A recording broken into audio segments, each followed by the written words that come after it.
ओम श्री परमात्मा नमः। मैं प्रोफेसर हरिहृदय अवस्थी अपने परम पूज्य गुरु जी, वेद मूर्ति, तपोनिष्ठ, गीता के मर्मज्ञ और धर्मशास्त्र के विशेषज्ञ प्रोफेसर पंडित भगवत शरण शुक्ल जी के साथ में आप सभी का Awasthi Ayurveda anatomy yoga and spirituality channel पर स्वागत करता हूं। हम लोग गीता के 13वें अध्याय में प्रवेश कर चुके हैं, जो क्षेत्रज्ञ योग के नाम से है। तो उसके पहले श्लोक की गुरुजी आज व्याख्या करेंगे, और जिससे कि हम इस शरीर और आत्मा को अच्छी तरह जान सकेंगे। तो अब मैं चलता हूँ अपने गुरुजी की ओर।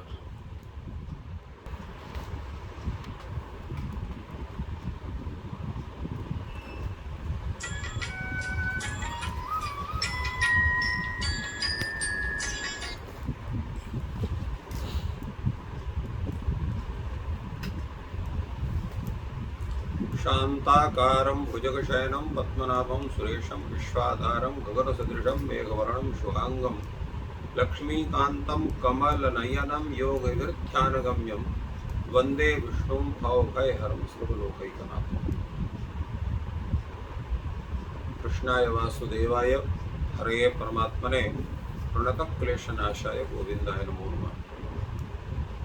गीता ज्ञान यज्ञ के इस शुभ अवसर पर इस चैनल से संबद्ध सभी विद्वद्गण, जिज्ञासु छात्रवृंद, सज्जन वृंद एवं इस चैनल के संस्थापक तथा प्रबंधक आचार्य हरिहृदय अवस्थी जी, हम लोग गीता के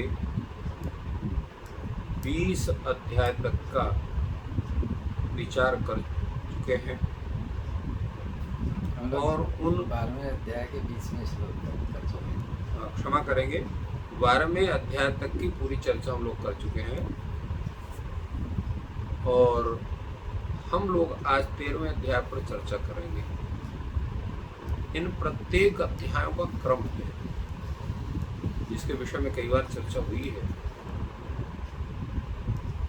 तो भगवान ने गीता में जिन अध्यायों को जहाँ स्थापित किया उनका वही क्रम बनता है, उनका पूर्वा परिभाव संबंध भी है। जैसे भगवान ने 10वें अध्याय में जब विभूतियों का वर्णन किया तो 11वें अध्याय में उसका पूरा स्वरूप सभी विभूतियों को उन्होंने दिखाया। उन्होंने कहा कि मेरे संपूर्ण शरीर में ही तुम संपूर्ण विश्व का दर्शन का, इसलिए उसको विश्व रूप भी कहा जाता है। और भगवान ने कहा कि व्यक्ति का जो उसकी उन्नति है, उसका जो परमार्थ स्वरूप की संप्राप्ति है, वो भक्ति के बिना नहीं हो सकती। इसलिए 12वें अध्याय में उन्होंने भक्ति के स्वरूप का निर्णय किया। तो भक्त का भी निर्णय हुआ, भक्ति का भी निर्णय हुआ, परंतु शरीर आत्मवाद की स्थिति पूर्ण रूप से खंडित नहीं हुई। शरीर क्या है, आत्मा क्या है? सामान्य व्यक्ति शरीर को ही आत्मा समझने लगता है। प्राय लोक पे देखा भी जाता है कि पहले आत्मा को खुश करो। आत्मा को खुश करने का मतलब है शरीर को खूब अच्छा खिलाओ पिलाओ, अच्छा पहनाओ, तो सब कुछ ठीक रहे। इसलिए शरीर को ही आत्मा समझते हैं।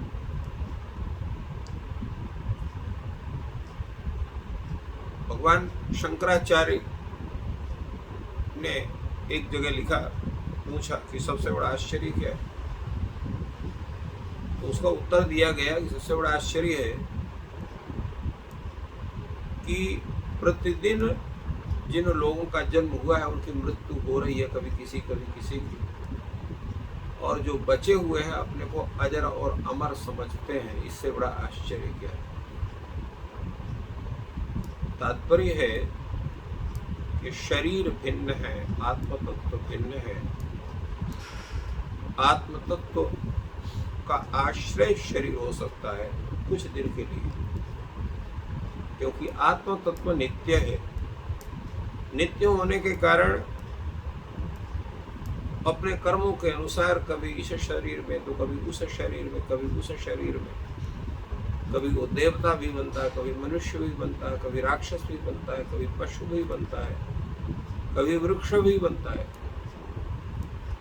कभी कीट भी बनता है। अपने कर्मों के अनुसार वो तत्त शरीरों में घूमता रहता है।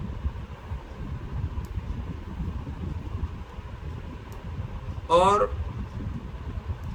भगवान की उस माया के प्रभाव से उसको पूर्व जन्म का स्मरण नहीं होता है। अगर उसको स्मरण हो जाए कि पूर्व जन्म में हमने ये कर्म किया था, इस कारण ये फल भोग हमको हुआ है, तो दूसरी बार वो कर्म नहीं करेंगे, तो शायद उससे बचे। शास्त्रों के अनुसार गर्भ में उसको सभी जीवन का उसको स्मरण होता है कि कुछ पहले हमने इस शरीर को धारण किया था, कुछ पहले उस शरीर को धारण किया था, कुछ पहले उस शरीर को धारण किया है।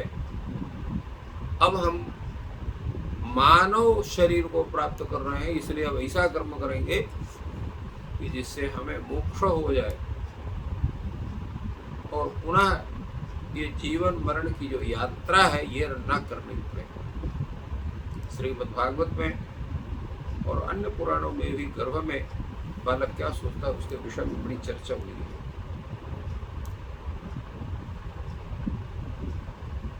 तो इस अध्याय में, त्रयोदश अध्याय में भगवान ने कहा कि सगुण और निर्गुण की उपासना का स्वरूप क्या है, कैसे सगुण उपासना करनी चाहिए, कैसे निर्गुण उपासना करनी चाहिए, सगुण भक्त का स्वरूप क्या होना चाहिए, निर्गुण भक्त का स्वरूप क्या होना चाहिए, ये सब पूरा विचार 12वें अध्याय में भगवान श्री कृष्ण ने किया। और इस अध्याय में शरीर क्या है, आत्म तत्व क्या है, तो शरीर तत्व आत्म तत्व का विश्लेषण। शरीर को क्षेत्र कहा गया है, आत्मा को क्षेत्रज्ञ कहा गया है। तो क्षेत्र क्षेत्रज्ञ इन दोनों का विचार इस अध्याय में भगवान श्री कृष्ण करेंगे। जैसा हमने आप सबको पूर्व में भी बताया था, भगवान श्री कृष्ण यहाँ केवल श्री कृष्ण के रूप में नहीं अपितु गुरु के रूप में। उपदेश देने का अधिकार केवल गुरु को होता है, सबको नहीं होता। क्यों नहीं होता सबको? क्योंकि तत्वतः उस वस्तु का ज्ञान सबको नहीं होता। तो जिस वस्तु को तत्वतः आपको ज्ञान है उसी का उपदेश कर सकते हैं। तत्वतः ज्ञान का तात्पर्य क्या है? तत्वतः ज्ञान का तात्पर्य है कि जिस विषय का आप उपदेश कर रहे हैं उस उपदेश के अनुसार आपकी जीवन की स्थिति होना चाहिए, जीवनचर्या होना चाहिए, वैसा ही आपके द्वारा आचरण बनना चाहिए। आचरण शून्य व्यक्ति के द्वारा दिया गया उपदेश प्रभावकारी नहीं होता है, व्यक्ति उसका अनुपालन नहीं कर पाते, कि उसमें वो सामर्थ्य नहीं होता है कि व्यक्ति उसको अपना सके। तो इसलिए उपदेष्टा का भी ये कर्तव्य बनता है कि जिस विषय वस्तु का उपदेश कर रहा है उसके अनुसार उसका भी आचरण होना चाहिए। तो ऐसा आचरण किसका? भगवान श्री नारायण का है, श्री कृष्ण जी का है। इसलिए उन्होंने गीता की संपूर्ण बातें कही। उदात्त जीवन, सात्विक जीवन और उपकारी जीवन, तपस्वी जीवन होना चाहिए प्रत्येक उस व्यक्ति का जो समाज को नई दिशा दिखाने के विषय में सोचता है। इसलिए भगवान कहते हैं इदम शरीरम कौन्तेय क्षेत्रमित्यभिधीयते एतद् यो वेति तं प्राहु क्षेत्रज्ञ इति तद्विदः। क्षेत्र क्या है? इदम शरीरम क्षेत्रम। क्षेत्र का मतलब क्या होता है? जिसको हम लोग अपने गांव में कहते हैं खेत। खेत में हम लोग क्या करते हैं? उसकी जुताई करते हैं, उसमें खाद पानी देते हैं, फिर बीज डालते हैं, फिर भी बीच बीच में पानी देते रहते हैं, तो जिस बीज को हमने डाला है वो आगे चल करके बड़ा होता है, उसका पौधा फलता है, फूलता है, फूलता है, फलता है, और उससे हमें अनेक प्रकार के अन्न प्राप्त होते हैं या फल प्राप्त होते हैं। ठीक वही स्थिति शरीर की भी है। शरीर में भी हम कर्म रूप हल को चलाते हैं, और उस कर्म रूप हल से ही हम उसमें अपने संकल्प रूप बीज को डाल करके और तत्त कर्म के अनुसार जो हम उसके लिए जो आवश्यक है वह जो प्रक्रिया अपनाते हैं, उसी से हमें पुण्य रूप पाप रूप फल प्राप्त होते हैं, और फिर उसी का हम उपभोग करते हैं। जब पाप रूप फल प्राप्त होता है तो हमें बड़ी दिक्कत होती है, हम रोते हैं, चिल्लाते हैं, परेशान होते हैं, और जब पुण्य रूप फल की प्राप्ति होती है तो बड़ा आनंद होता है। प्रश्न यह है कि आप किस कर्म की खेती करना चाहते हैं? पुण्य उत्पादक कर्म की खेती है या पापोत्पादक कर्म की खेती है, ये निर्णय करना आपका है। क्षेत्र आपका है, क्षेत्र के स्वामी आप हैं। इदम शरीरम कौन्तेय क्षेत्रम इत्यभिधीयते। भगवान ने यहाँ पर कौन्तेय शब्द का से संबोधन किया। कौन्तेय कहने का मतलब क्या है? प्रत्येक संबोधन के भी रहस्य। कहीं भगवान इनको ऋषिकेश कहते हैं, गुड़ाकेश कहते हैं, ऋषिकेश नहीं गुड़ाकेश कहते हैं, कहीं भारत कहते हैं, कहीं कौन्तेय कहते हैं, या कहीं पांडव कहते हैं। प्रत्येक संबोधन का स्वरूप वहां होता है। भगवान कहते हैं आप कुंती पुत्र हो। कुंती अत्यंत धार्मिक, भगवान की अत्यंत स्नेह करने वाली और समर्पित, इसलिए आपको भी ये समझना चाहिए उनके पुत्र होने के कारण, क्योंकि जो माँ है, पिता है, उनके गुण भी कुछ संक्रांत होते हैं संतान पर। कहीं कहीं अल्प मात्रा में संक्रांत होते हैं, कहीं अधिक मात्रा में संक्रांत होते हैं। इसलिए देखा जाता है कि अत्यंत धार्मिक माता पिता के जब कोई कुपुत्र पैदा हो जाता है, राक्षस प्रवृत्ति का पुत्र उत्पन्न हो जाता है, तो आप कैसे कह सकते हो कि माता के और पिता के गुण उसमें संक्रांत होते हैं? परंतु कहीं न कहीं उसकी एक झलक मिलती ही है। और साथ में इसलिए हमारे यहाँ कहा गया है कि अगर उत्तम संतान की प्राप्ति करना है तो उत्तम कुल और अपने कुल से संबद्ध कुल की ही कन्या होनी चाहिए, और उसी तरह से पुरुष होना चाहिए। और सुसमय में, सुस्थिति में, सुमनसा अवस्था में जब गर्भाधान होता है तो उत्तम संतान की प्राप्ति होती है, जिसके विषय में कई जगह इसका उल्लेख है। धर्मशास्त्र में भी उल्लेख है, आयुर्वेद शास्त्र में भी इसका उल्लेख है। तो इसलिए कौन्तेय शब्द का उल्लेख हुआ कि संपूर्ण गुण जो माता और पिता में है वो आप में संक्रांत है, और इसलिए आपको भी उचित कर्म करना चाहिए। फलतः ये आपको जानना आवश्यक है कि जो शरीर है वो भिन्न वस्तु है, जो आत्म तत्व है भिन्न वस्तु है, और ये जो शरीर है यही आपका क्षेत्र है। इदम शरीरम कौन्तेय क्षेत्र विधीयते। और क्षेत्रज्ञ कौन है? एतद यो वेत्ति, जो शरीर को जानता है, यह मेरा शरीर है, ऐसा करके जानता है। तो जो जानता है कि ये मेरा शरीर है वही क्षेत्रज्ञ। नहीं मैं हूं व्यक्ति कहता है ये मेरा शरीर है, यह मेरा शरीर है, तो मैं पदार्थ अलग हुआ, शरीर पदार्थ अलग हुआ। तब ये ज्ञात होता है कि अहम पदबोध्य जो पदार्थ है वो आत्म तत्व है, इदम पदबोध्य जो पदार्थ है वो शरीर पदार्थ है। इदम मम शरीरम, एक वाक्य ये होगा, यह मेरा शरीर है। तो मेरा शब्द से किसको आप ग्रहण करेंगे? आत्म तत्व। शरीर शब्द से शरीर को ग्रहण करेंगे। जैसे बल्ब है, बल्ब से अगर करंट को हटा दीजिए तो वो प्रकाश नहीं करेगा।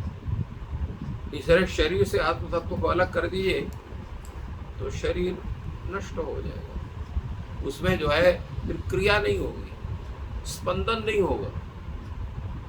तो इसलिए इस शरीर को आप पृथक रूप में जानिए, जिसको हम क्षेत्र कहते हैं, और उस क्षेत्र को जानने वाला जो व्यक्ति विशेष है वो उसको कहते हैं क्षेत्रज्ञ। ये कहा जा सकता है, ये कहना तो आपका है, कहीं कोई प्रमाण है? ये शरीर अलग है और उसको जानने वाला जो आत्म तत्व है वो अलग है। भगवान कहते हैं इति तद विदः प्राहु, ऐसा जो आत्म तत्व के जानने वाले विद्वज्जन हैं वो कहते हैं कि शरीर पृथक पदार्थ है और उसको जानने वाला आत्म तत्व जो है वो पृथक पदार्थ है। इसलिए क्षेत्र और क्षेत्रज्ञ ये दोनों भिन्न हैं, दोनों का अलग अलग स्वरूप है, दोनों के अलग अलग कार्य विशेष हैं। इसलिए उनको जानना आवश्यक है। जब तक इनको हम नहीं जानेंगे तब तक हमको तब तक ज्ञान नहीं हो सकता।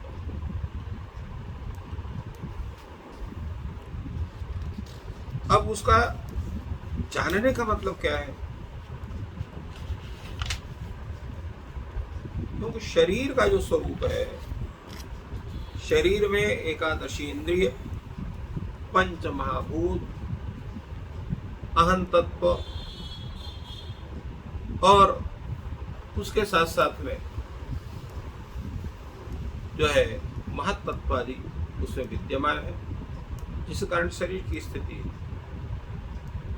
तो इसलिए मन, बुद्धि, इंद्रिय, महाभूत और इंद्रिय के जितने विषय हैं वो सब जितना दृश्य वर्ग है, जो सभी जड़ है, विनाशी है, परिवर्तनशील है, वह स्वरूप किसका है? शरीर का है। और क्षेत्रज्ञ जो आत्म तत्व क्या है? वो चेतन है। जितना भी ये दृश्य जड़ वर्ग उससे विलक्षण है और उस शरीर का ज्ञाता है, यद्यपि उसमें वो विद्यमान है, शरीर में रहता है, किंतु क्या उसका वो स्वामी है, वही संचालन करता पूरे शरीर को। इसलिए उसको क्षेत्रज्ञ कहते हैं। इसलिए ज्ञाता चेतन आत्मा को ही उसी को परा प्रकृति के रूप में, अध्यात्म के रूप में, अक्षर पुरुष के रूप में उसको कहा गया है। इसलिए आत्म तत्व जो है ये बड़ा गहन है और भगवान ने उसको अनेक प्रकार से उसका उल्लेख किया है।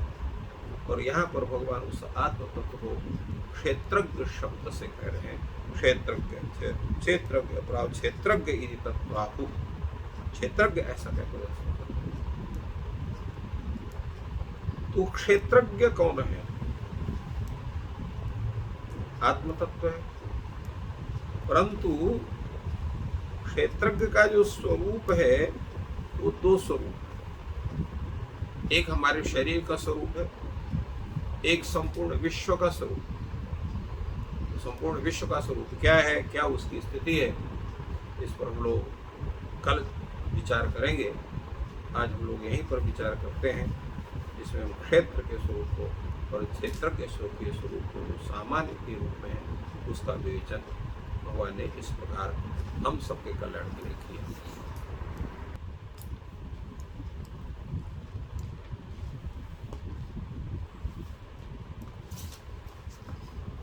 इस प्रकार गुरु जी ने 13वें अध्याय के पहले और दूसरे श्लोक की व्याख्या की।